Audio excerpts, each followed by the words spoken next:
Now let's get more on the implication of the release of Ibrahim Zakzaky and his wife. The court has granted him leave to seek medical attention abroad. We hear he's going to be accompanied on that journey by the Kaduna State government. We're being joined now by legal practitioner Mr. Monday Ubani to give us a bit of an excerpt on what this means at the end of the day. Thank you very much, sir, for coming on the program. Thank you. It's my pleasure. Mr. Ubani, what are your immediate thoughts on when you heard about the leave being granted by the court for Zakzaky and his wife to seek medical attention abroad? What occurred to me is that he has not been granted bail.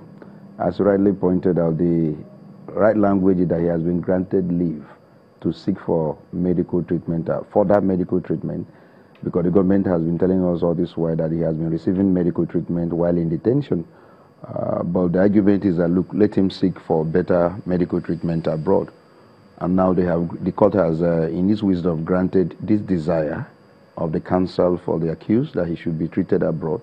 So he's still in custody when you say that he has to be accompanied by the security agencies and even the Kaduna State government officials.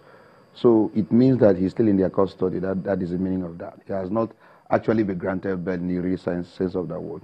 The counsel to Zakzaky mentioned that as well. So why do you think that, because they've been requesting for this for a while? That's right. So why do you think that the federal government did this at this time? Is it because they proscribed the Shiite and the Shiite respected that prescription and stopped their procession? Why do you think they did it at this time? No, I don't think the federal government has done anything now. What is I'm the talking court? about the release. It's the court. No, it is the judiciary. Okay. The executive has no hand in this.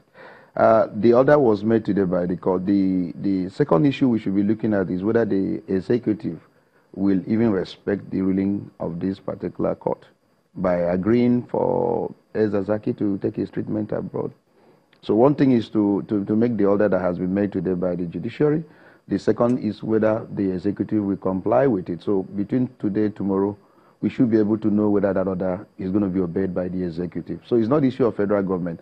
All this while, there has been bail. I think there was a particular time he was granted bail in one of the courts, either in Abuja, but no, he's undergoing a criminal trial, I think from murder, now in Kaduna.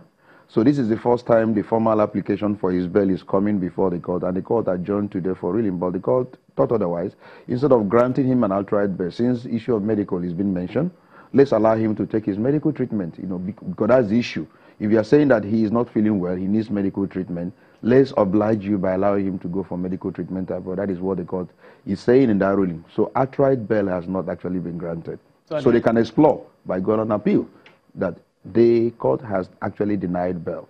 So if they do not allow him to proceed on this medical leave as stated by the court, what happens? That would be too bad a record for the federal government. It is important we respect the rulings of the court. This is a particular government that came under the rule of law, and they swore to uphold the Constitution. So if the judiciary, which is a third arm, is saying, look, I have looked at this issue, this man deserves medical treatment abroad, and that has been made as a pronouncement, it will be improper. It will be clearly unlawful. It will be unconstitutional for the executive to disobey. If they do, it will also go into their record as a government that do not respect laws and rules. Mr. Ubani, there's a lot to talk about when it comes to this issue of Zakzaky and all of the issues of IMN. I want to thank you for coming on the program. It's my pleasure.